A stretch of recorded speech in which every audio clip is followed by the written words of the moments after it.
Okay, so in this video we're going to look at pseudocode. Now guys, the great thing about pseudocode is you cannot really be wrong. Okay, now if you do a Google search on pseudocode, it comes up with this. In computer science, pseudocode is plain language description of the steps in an algorithm or another system. Okay, now pseudocode often uses structural conventions of normal programming language, but it is intended for human reading rather than machine reading. Okay, so basically guys, that means that you don't have to have any real rules. Okay, the computer needs rules. Humans don't really need that many rules. Okay, if you can write it in English, that's the main thing. The main challenge with pseudocode is thinking of the problem, how to solve the problem, not the code itself. So let's take the example of logging in. Okay, so when you log into a system, what type of things do you need? Okay, well, you're going to need a username and you're going to need a password. Yeah, and you're going to need to check those things. Now, these are going to be your inputs. Okay, so they're going to be your variables, and the check is what you're going to do. Now, once you've thought about what variables you need, you then need to think, okay, what am I going to do? Okay, what steps am I going to take? So let's think of this logically, guys. Let's think of it in English. So if the username and whoops, I can't spell username. The password are in the database,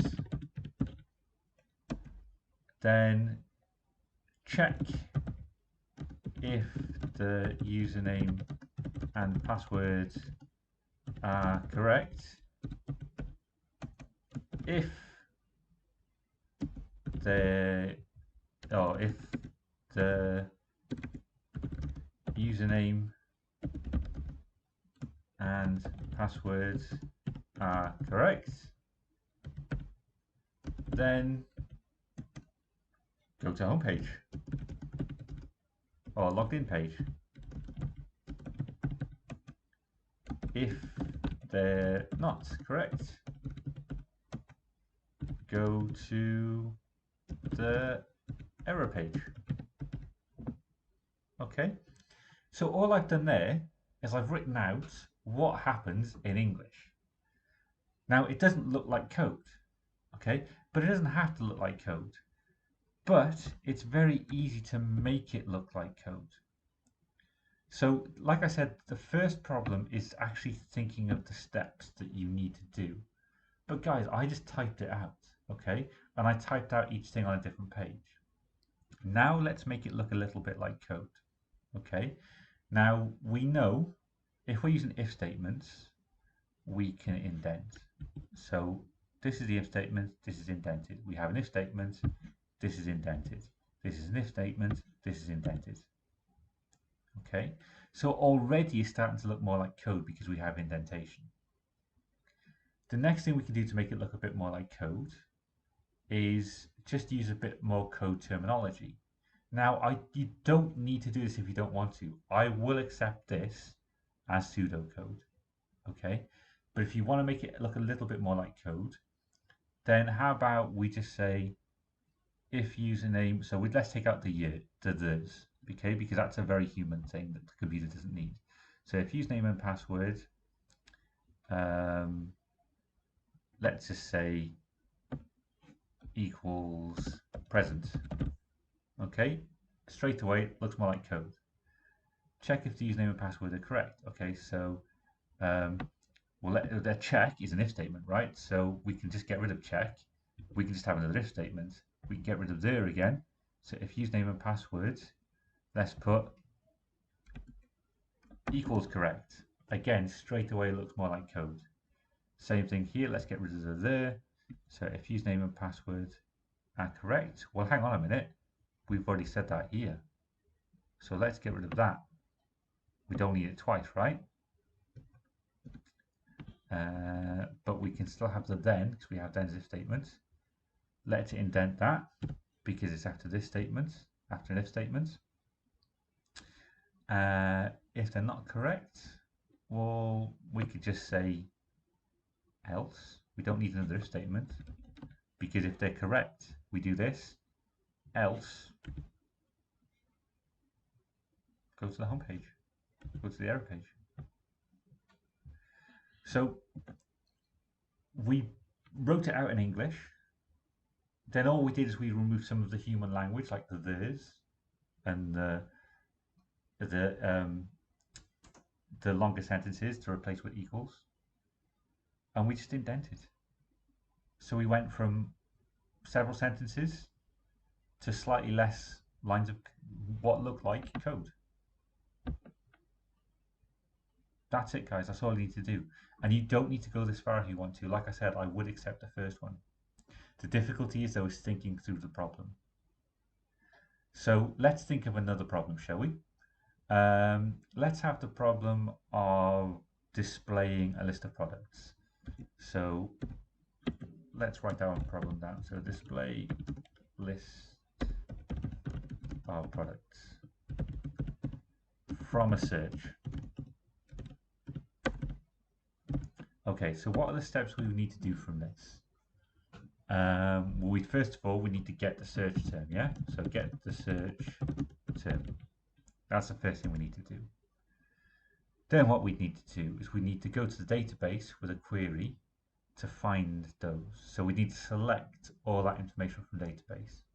So we need to connect the database. Then what we would need to do, we need the query, and we're selecting data, so it needs to be a select query. So select from the table. What table would it be? It's going to be products, right? So products. Okay, and then we're going to select from the table products. But we're not just going to select everything, right? If we're doing it from a search, we only want to do it from the search term.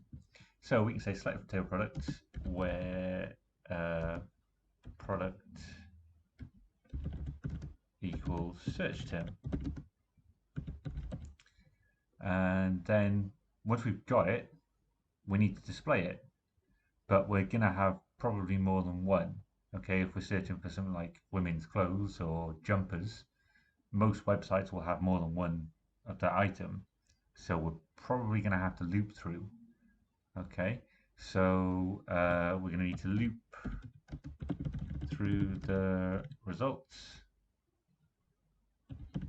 and then for each result we're going to need to print something, right? We're going to need to write the results. So print the product. So there we go. We've got our basic steps. It looks a little bit more like code than our first attempt last time, because we're using like loops and for and print. So I did use a little bit more technical language, but we can still improve it again. So let's do our indentation. So get the search term, connect the database, and then leave for indentation there. Select from the table products where the product equals search term. Loop through the results. So we've got a loop. So for each loop result, print the product. There you go. That's our indentation. And I guess end the loop or end the for, and put that here.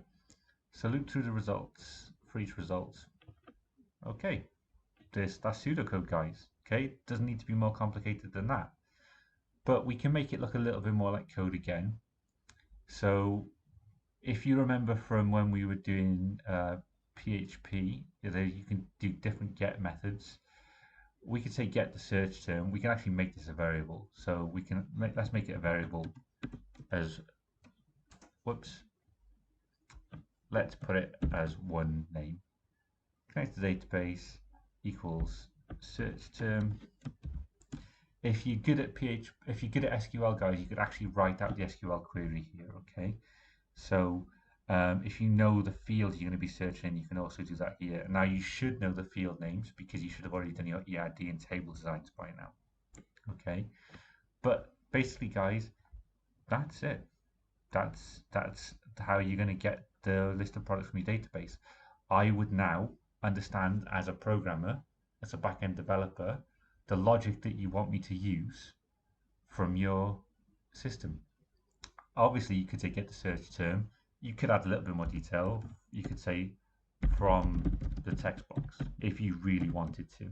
Okay, but that's maybe taking it a step too far because obviously there's going to be a search box on the page. I should be able to see that. Okay, so that doesn't really need to be any code.